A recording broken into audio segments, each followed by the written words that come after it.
వెంట్రుక రాసి city life తో మసి నగరవాసంలో కేశాలకెన్ని కష్టాలో. పూర్తి వివరాలకు చదవండి రేపటి సాక్షి హైదరాబాద్ ఎడిషన్. రోజంతా బిజీగా ఉన్నారా? న్యూస్ అప్డేట్స్ మిస్ అయ్యారా? Don't worry. బ్రేక్స్ లేకుండా బోర్ కొట్టకుండా నాన్ స్టాప్ న్యూస్ ప్రతిరోజు రాత్రి 9 గంటలకు. నేను హిమబిందు. నేను మహేశ్వరి.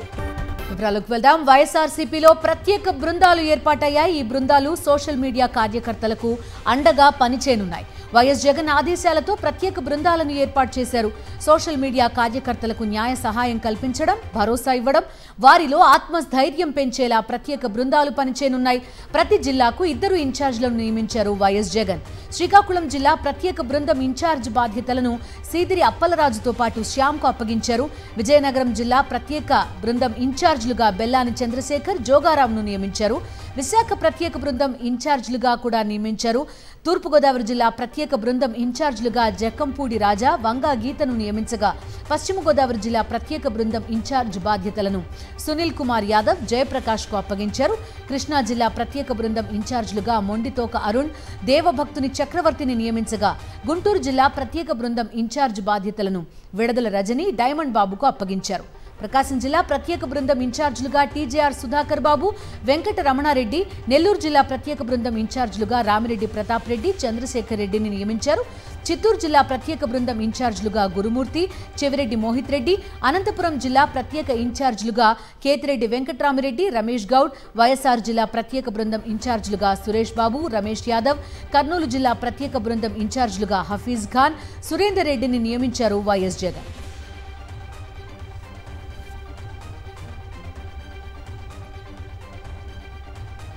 వైఎస్ఆర్సీపీ ఎమ్మెల్సీల నిరసనలతో ఏపీ శాసనమండలి దద్దరిల్లింది. సోషల్ మీడియా కార్యకర్తల అరెస్టుపై చర్చకు వైఎస్ఆర్సీపీ సభ్యులు పట్టుబట్టారు.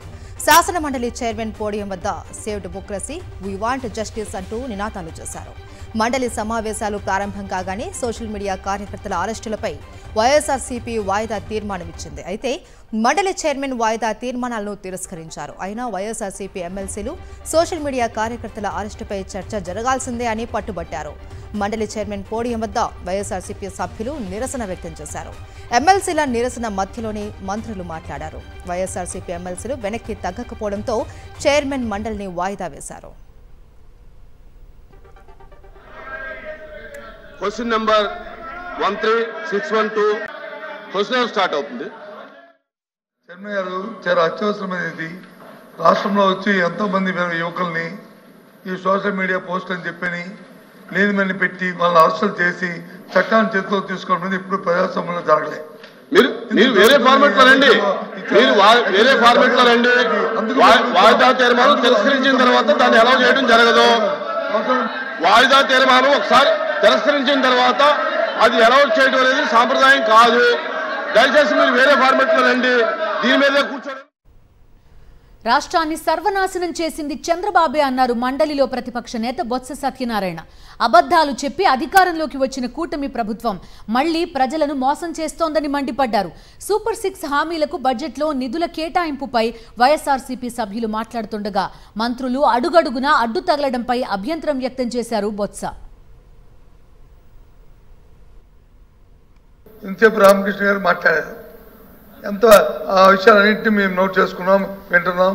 దానికి మేము మాట్లాడినప్పుడు మేము సమాధానం చెప్తామని చెప్పాం.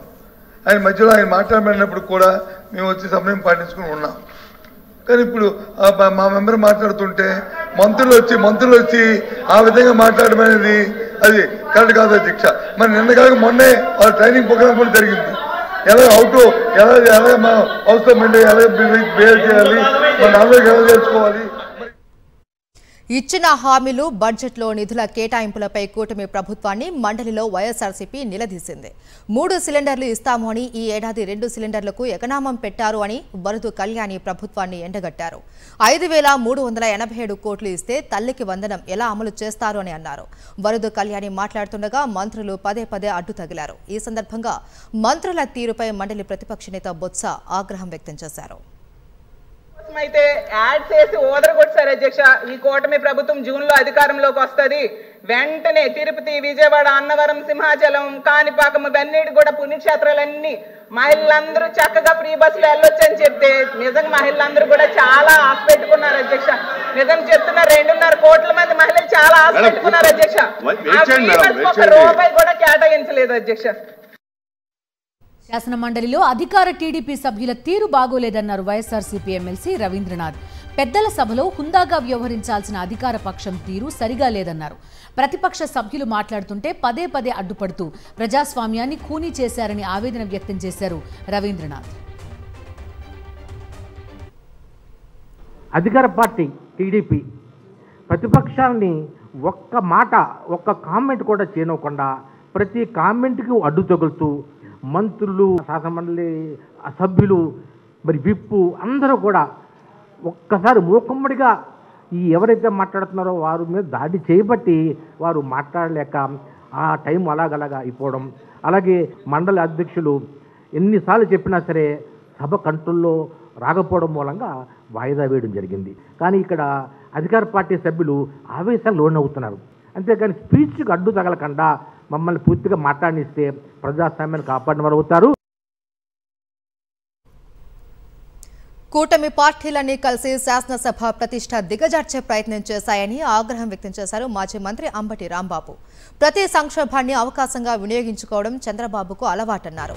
రఘురామకృష్ణంరాజును ఉపసభాపతిగా నియమించుకున్న అంశాన్ని జగన్ వ్యక్తిత్వ హననం చేయడానికి వాడుకోవడం సరికాదన్నారు అంబటి. కూటమి పార్టీలన్నీ కలిసి శాసనసభ స్థాయిని దిగజార్చే విధంగా మాట్లాడేటటువంటి ప్రయత్నం చేశారు. అదే చంద్రబాబు నాయుడు గారు చెప్తూ ఉంటారు కదా, ప్రతి సంక్షోభాన్ని ఒక ఆసరాగానో ఒక అవకాశంగానో ఉపయోగించుకోవాలనేటువంటి పద్ధతుల్లో ఇవాళ రఘురామకృష్ణరాజు గారికి ఉపసభాపతి ఇచ్చినటువంటి సందర్భాన్ని జగన్మోహన్ రెడ్డి గారిని దూషించడానికి, జగన్మోహన్ రెడ్డి గారి వ్యక్తిత్వాన్ని హననం చేయడానికి చాలా కష్టపడి మాట్లాడినటువంటి సందర్భం ఇవాళ నేను గుర్తు చేస్తున్నాను. సోషల్ మీడియా యాక్టివిస్ట్ వర్ర రవీంద్రారెడ్డితో పాటు సజ్జల భార్గవ్ రెడ్డి, అర్జున్ రెడ్డిపై మరో ఎస్సీ ఎస్టీ కేసు నమోదు చేశారు పోలీసులు. వైఎస్ఆర్సీపీ నేతలను టార్గెట్ చేసిన పోలీసులు ఇప్పటికే వైఎస్ఆర్ జిల్లా పులివెందులలో ఎస్సీ ఎస్టీ కేసు నమోదు చేశారు. తాజాగా సిద్ధవటం మండలానికి చెందిన వాకమల్ల వెంకటాద్రి అనే జనసేన కార్యకర్త ఇచ్చిన ఫిర్యాదు మేరకు మరో కేసు పెట్టారు. సోషల్ మీడియా వేదికగా నారా లోకేష్, పవన్ కళ్యాణ్ పై అనుచిత వ్యాఖ్యలు చేశారని, వాటిని తీసేయాలని అడిగినందుకు తనను కులం పేరిట దూషించారని ఫిర్యాదు చేశారు వెంకటాద్రి. ఆయన ఫిర్యాదుతో నందలూరు పోలీస్ స్టేషన్లో వర్ర రవీంద్రారెడ్డి, సజ్జల భార్గవ్ రెడ్డి, అర్జున్ రెడ్డిపై కేసు నమోదు చేశారు ఎస్ఐ వెంకటేశ్వర్లు.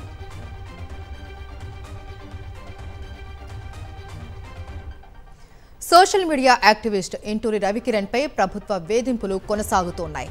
రాజమండ్రి సెంట్రల్ జైల్లో రిమాండ్ ఖైదీగా ఉన్న అతన్ని పీటీ వారెంట్పై పార్వతీపురం జిల్లా కురుపాం తరలించారు. రవికిరణ్ ను కలుసుకుందామని అతని భార్య, స్నేహితులు ఎదురు చూసినా పోలీసులు అనుమతించలేదు.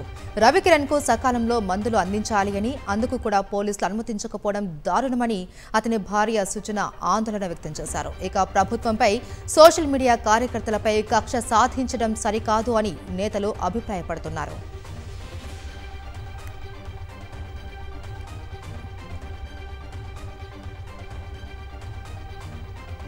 కలుద్దామని వెళ్తే ఈ లోపల ఆయన వచ్చారు. మాట్లాడదామని చూసేసరికి పీటీ వారెంట్ మీద ఎవరో వచ్చారని తీసుకెళ్ళిపోయారండి. కురుపం నుంచి, విజయనగరం జిల్లా కురుపం నుంచి వచ్చారు. వాళ్ళు తీసుకెళ్ళిపోయారు. ఇంకా కర్నూలు వాళ్ళు ఉన్నారు అక్కడ, కర్నూలు వాళ్ళు ఉన్నారు. కర్నూలు డిస్టిక్ అని చెప్తున్నారు, మరి ఏ స్టేషన్ అనేది చెప్పలేదు. వాళ్ళకి రేపు సరెండర్, రేపు ఉందంట వాళ్ళకి పీపీ వారెంట్. కూటమి పాలనలో పోలీసుల దౌర్జన్యకాండ కొనసాగుతోంది. వైఎస్ఆర్సీపీ నేతలు లక్ష్యంగా అక్రమ కేసులు బనాయిస్తున్నారు. తాజాగా వైఎస్ఆర్సీపీ నేత పూనూరు గౌతమ్ రెడ్డిపై అక్రమ కేసు నమోదు చేశారు విజయవాడ సత్యనారాయణపురం పోలీసులు. ఆయన ఇంట్లో లేని సమయంలో అర్ధరాత్రి వేళ దౌర్జన్యంగా ఇంట్లోకి ప్రవేశించారు పోలీసులు. ఇంట్లో ఉన్న గౌతమ్ రెడ్డి భార్యను భయభ్రాంతులకు గురి చేశారు. ఈ దృశ్యాలన్నీ సీసీ కెమెరాలో రికార్డయ్యాయి.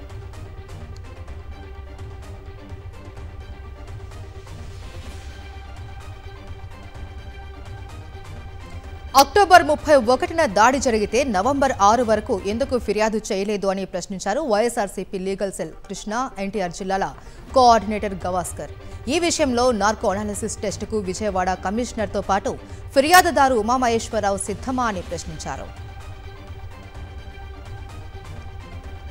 ఈ విషయాలు వాస్తవం అని చెప్పి మీరు నిరూపించడానికి విజయవాడ పోలీస్ కమిషనర్ గారు కానీ ఈ కంప్లైంట్ ఇచ్చినటువంటి ఉమామేశ్వరుడు కానీ నార్కో అనాలిసిస్ టెస్ట్కి రెడీయా? ఈ రోజే చెప్పాలి ఆయన కూడా. తప్పుడు కేసులు పోలీసు వాళ్ళే డ్రాప్ చేయటం, దగ్గరుండి కంప్లైంట్లు తీసుకోవటం, వాటిని తప్పుడుగా ఎఫ్ఐఆర్లు కట్టించడం. మీరు ఎన్ని కేసులు కడతారు? విజయవాడ పోలీస్ కమిషనరేట్ నడుస్తుందే తప్ప ఎక్కడ కూడా ప్రజలకు రక్షణ వలయంగా ఎక్కడ నిలబడలేదు అనేది దీన్ని బట్టి పూర్తిగా అర్థమైపోతుంది. కాకినాడ జిల్లా పిఠాపురంలో వైఎస్ఆర్సీపీ కార్యకర్తలపై పోలీసులు కక్ష సాధింపుకు దిగారు. చిన్నజగ్గంపేటకు చెందిన సారిపల్లి వెంకటరమణను విచారణ కోసం గొల్లప్రోలు పోలీస్ స్టేషన్కు పిలిపించారు పోలీసులు. నిన్నటి నుంచి పోలీస్ స్టేషన్ వద్దే ఉన్నారు వెంకటరమణ. ఎలాంటి కారణం చెప్పకుండా పోలీస్ స్టేషన్ వద్దే ఉంచడంపై వెంకటరమణ ఆవేదన వ్యక్తం చేస్తున్నారు. గత కొన్ని రోజులుగా కొందరు వ్యక్తులు ఫోన్ చేసి వేధిస్తున్నారని వెంకటరమణ చెబుతున్నారు. వైఎస్ఆర్సీపీ కార్యకర్తను అకారణంగా పోలీస్ స్టేషన్కు పిలిపించడంపై గొల్లప్రోలు ఎస్ఐతో మాట్లాడారు పిఠాపురం వైఎస్ఆర్సీపీ ఇన్ఛార్జ్ వంగాగీత. దీంతో స్టేషన్ బెయిల్ ఇచ్చి పంపించేస్తామని పోలీసులు చెప్పారు.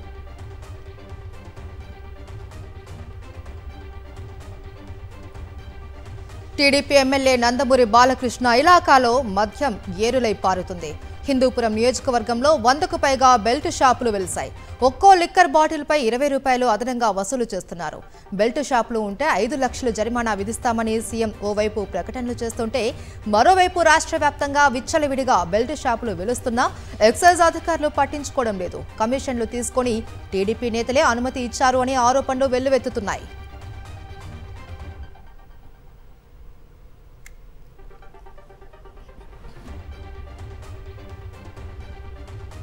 కులగణనను అడ్డుకున్న వారు ద్రోహులన్నారు సీఎం రేవంత్ రెడ్డి. హైదరాబాద్ ఎల్బీ స్టేడియంలో జరిగిన చిల్డ్రన్స్ డే వేడుకల్లో పాల్గొన్నారాయన. కొందరు కులగణనపై తప్పుడు ప్రచారం చేస్తున్నారని ఫైర్ అయ్యారు.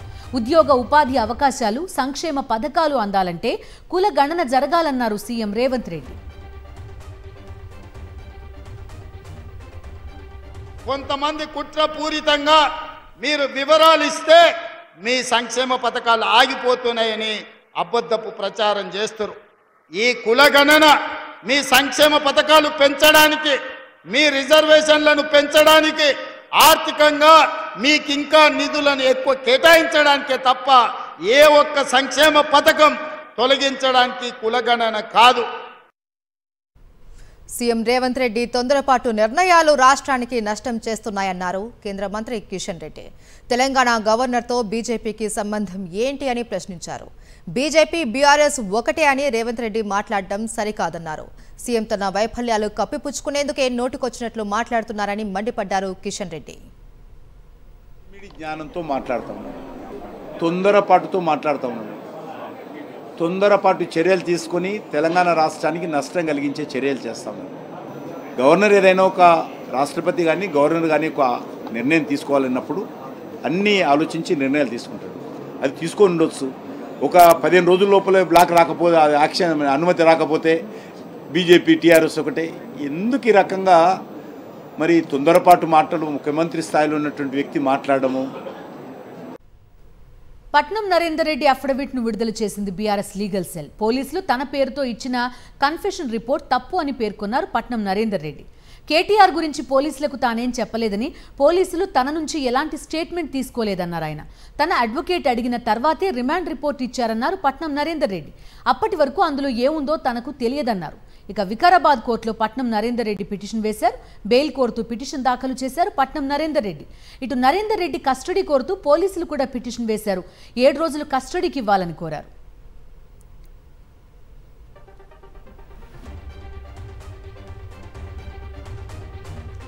అంతకుముందు లగచర్ల దాడి ఘటనలో అరెస్టైన పట్నం నరేందర్ రెడ్డిని పలువురు బీఆర్ఎస్ నేతలు పరామర్శించారు. చర్లపల్లి జైలులో ఉన్న నరేందర్ రెడ్డితో ములాఖత్ అయిన మాజీ మంత్రి హరీష్ రావు అరెస్టుకు సంబంధించిన వివరాలు అడిగి తెలుసుకున్నారు.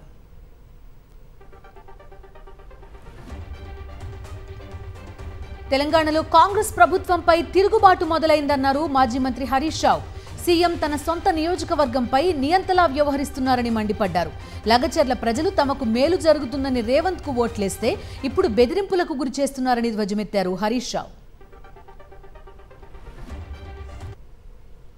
నీకు ఓటేస్తే ఏదో మేలు జరుగుతుంది, మేమంతా బాగుపడతాము, 15,000 రూపాయల రైతు భరోసా వస్తుంది, 2,500 మహాలక్ష్మి వస్తుంది, 4000 పెన్షన్ వస్తుంది అని మేం బాగుపడతామని నీకు ఓట్లేస్తే నీకు ఓట్లేసిన పాపానికి ఆ లఘుచర్ల గ్రామ ప్రజల మీద కర్కశంగా ఇవాళ నువ్వు వ్యవహరిస్తా ఉన్నావు. కట్టు బట్టలతో పిల్ల పాపలతో ఊరు విడిచి పారిపోయేటట్టు చేసావు. సీఎం రేవంత్ రెడ్డి అనాలోచిత చర్యలతో రైతులు బాధపడుతున్నారన్నారు మాజీ మంత్రి సబితా ఇంద్రారెడ్డి. లఘుచర్ల దాడిలో సంబంధం లేని వారిని అరెస్టులు చేశారన్నారు. 55 మందిని అదుపులోకి తీసుకుని బీఆర్ఎస్ కు చెందిన వారిని మాత్రమే రిమాండ్కు తరలించారన్నారు. పరిగి సబ్ జైల్లో ఉన్న లఘుచర్ల దాడి రిమాండ్ నిందితుల్ని పరామర్శించారు మాజీ మంత్రి సబితా ఇంద్రారెడ్డి. కొడంగల్లో ఇక్కడ శాసనసభ్యులుగా ఉన్న రేవంత్ రెడ్డి గారి కాన్స్టిట్యున్సీలలో ఈ నియోజకవర్గంలో 3-4 గ్రామాలలో ల్యాండ్ అక్విజిషన్ చేస్తూ ఉన్నారు. ఫార్మాసిటీ కోసం అనేది ల్యాండ్ అక్విజిషన్ అనేది వింటూ ఉన్నాం. గత 6 నెలల నుండి కూడా వింటూ ఉన్నాం. గత 6 నెలల నుండి కూడా ఈ రైతులందరూ వాళ్ళ ఆవేదన వెలగక్కుతూ ఉంటే మీ మీడియా ద్వారానో పేపర్ ద్వారానో వింటూ ఉన్న సందర్భం. అయినా కూడా ముఖ్యమంత్రి వాళ్ళ ప్రతినిధి కదా, తప్పకుండా వాళ్ళకు న్యాయం చేస్తాడులే అనుకున్నాం. వాళ్ళ భూములు తీసుకుంటున్నప్పుడు వాళ్ళని కన్విన్స్ చేసి న్యాయం చేస్తాడు అనుకున్నాం. కానీ ఈరోజు లోపల చూస్తూ ఉంటే లోపల వాళ్ళ ఆవేదన, బయట వాళ్ళ కుటుంబ సభ్యుల ఆవేదన నిజంగా చాలా బాధాకరం. కాంగ్రెస్ ప్రభుత్వం డైవర్షన్ పాలిటిక్స్ చేస్తోందన్నారు మాజీ మంత్రి ప్రశాంత్ రెడ్డి. ఎన్నికల హామీల నుంచి ప్రజల దృష్టి మరల్చేందుకు అక్రమ అరెస్టులు తెరమీదకు తెస్తోందన్నారు. ఫార్మాసిటీ భూముల సేకరణను ప్రజాభిప్రాయానికి అనుగుణంగా చేపట్టాలన్నారు. అక్రమ అరెస్టులతో బీఆర్ఎస్ కు నష్టమేం లేదన్నారు ప్రశాంత్ రెడ్డి. ఎల్లప్పుడూ ప్రజల పక్షాన బీఆర్ఎస్ పోరాడుతుందన్నారు ఆయన. ఆ హామీలు అమలు చేయక ప్రజల నుంచి వచ్చే నిరసనలు, ప్రతిపక్షాలు చేస్తున్నటువంటి నిలదీతలు ఇవన్నిటిని తట్టుకోలేక డైవర్షన్ పాలిటిక్స్ చేయాలంటే ఏం చేయాలి?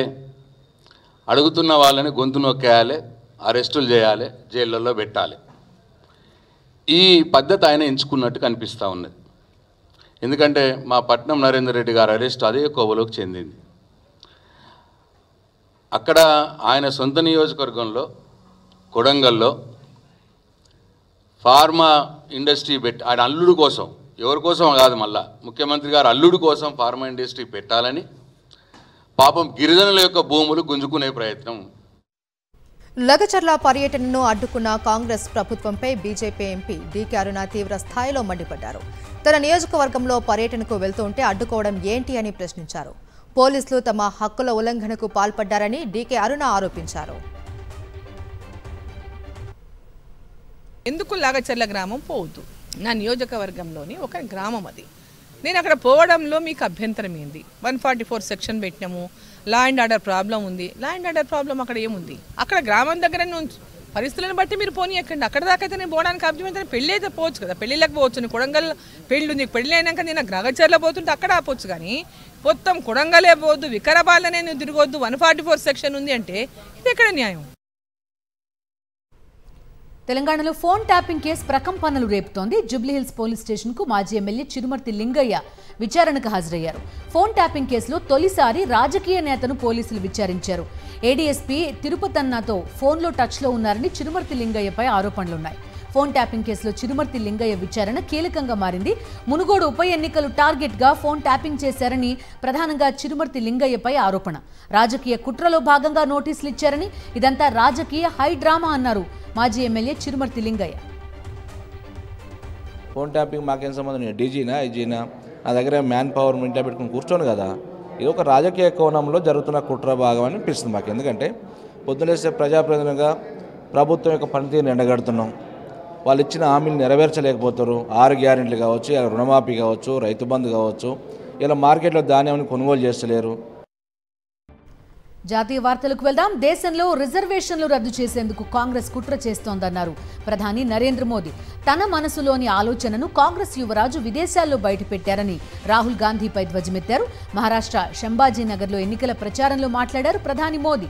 ఓట్ల కోసం ఎస్సీ, ఎస్టీ, ఓబీసీలను విభజించేందుకు కాంగ్రెస్ కుట్రలు రచిస్తోందని మండిపడ్డారు. ఓ ఓబీసీ నేత దేశానికి ప్రధాని కావడాన్ని కాంగ్రెస్ సహించలేకపోతోందన్నారు ఆయన. कांग्रेस आरक्षण को देश के खिलाफ बताती थी. कांग्रेस आरक्षण को मेरिट के खिलाफ बताती थी. कांग्रेस की मानसिकता और कांग्रेस का एजेंडा अभी भी वही है। इसलिए पिछले 10 वर्षों से ओबीसी समाज का प्रधानमंत्री इन्हें बर्दाश्त ही नहीं हो रहा है। విద్యార్థుల ఆందోళనతో యూపీపీఎస్సీ వెనక్కి తగ్గింది. Provincial civil services review officer పరీక్షలను ఒకే రోజులో నిర్వహించేందుకు అంగీకరించింది. 2 రోజులు నిర్వహించాలి అన్న నిర్ణయాన్ని మార్చుకుంది. షెడ్యూల్లో మార్పులను నిరసిస్తూ ప్రయాగరాజ్లోని యూపీ పబ్లిక్ సర్వీస్ కమిషన్ ఎదుట 4 రోజులుగా ఆందోళన చేస్తున్నారు విద్యార్థులు. యూపీ వ్యాప్తంగా సుమారు 30,000 మంది ఈ ధర్నాలో పాల్గొన్నారు. మహారాష్ట్ర మాజీ మంత్రి ఎన్సీపీ నేత బాబా సిద్దికీ హత్య కేసు విచారణలో మరో కీలక విషయం వెలుగులోకి వచ్చింది. కాల్పుల అనంతరం సిద్దికీని తీసుకెళ్లిన లీలావతి ఆసుపత్రి బయటే ప్రధాన నిందితుడు శివకుమార్ గౌతమ్ అరగంట పాటు వేచి చూసినట్టు పోలీసులు వెల్లడించారు. సిద్దికీ చనిపోయాడా బతికే ఉన్నాడా అనే విషయం నిర్ధారించుకోవడానికి హాస్పిటల్ బయట వేచి చూసినట్టు విచారణలో నిందితుడు బయటపెట్టాడు. ఫైరింగ్ తర్వాత దుస్తులు మార్చుకున్న నిందితుడు మిగిలిన జనాల మధ్యలో ఆసుపత్రి బయట వేచి చూశాడని, సిద్దికీ పరిస్థితి విషమంగా ఉందని తెలిసిన వెంటనే అక్కడి నుంచి వెళ్లిపోయాడని పోలీసులు తెలిపారు.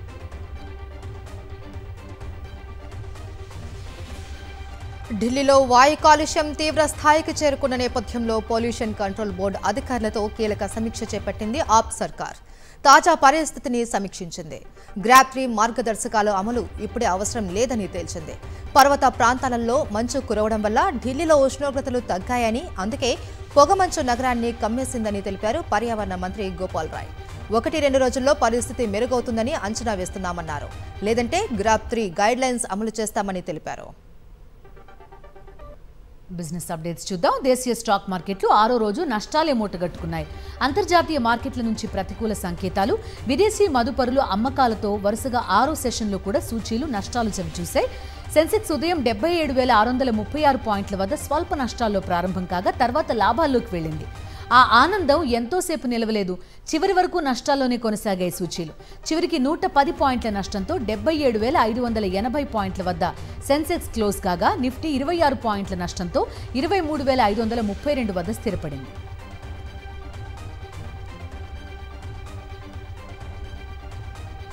పెరగడమే తప్ప తగ్గడమే లేని బంగారం ధరలు కొద్ది రోజులుగా పతనమవుతున్నాయి. 4 రోజులుగా క్రమంగా తగ్గుతున్న పసిడి ధరలు ఇవాళ కూడా తగ్గాయి. 22 క్యారెట్ల 10 గ్రాముల బంగారం 1,100 రూపాయలు తగ్గి 69,350కి చేరింది. ఇక 24 క్యారెట్ల 10 గ్రాముల బంగారం 1,200 తగ్గి 75,650 రూపాయలకు చేరింది. విశాఖపట్నం, విజయవాడలోనూ ఇవే ధరలు కొనసాగుతున్నాయి. దేశ రాజధాని ఢిల్లీలో 22 క్యారెట్ల బంగారం 1,100 రూపాయలు తగ్గి 69,500కు చేరింది. అలాగే 24 క్యారెట్ల పసిడి 1,200 తగ్గి 75,800 రూపాయలకు చేరింది. సినిమా వార్తలను సంక్షిప్తంగా స్క్రీన్ 90లో చూద్దాం. గ్రాజియా మ్యాగజైన్ కవర్ పేజీపై తలుక్కున మెరిసింది Rashmika Mandanna. Red colour cheetah T-shirt black frock లో కనిపించి ఆడియన్స్ ని థ్రిల్ చేస్తోంది. 49 ఏళ్ల వయసులో కొత్త లవ్ స్టోరీ మొదలుపెట్టిన అమిషా పటేల్.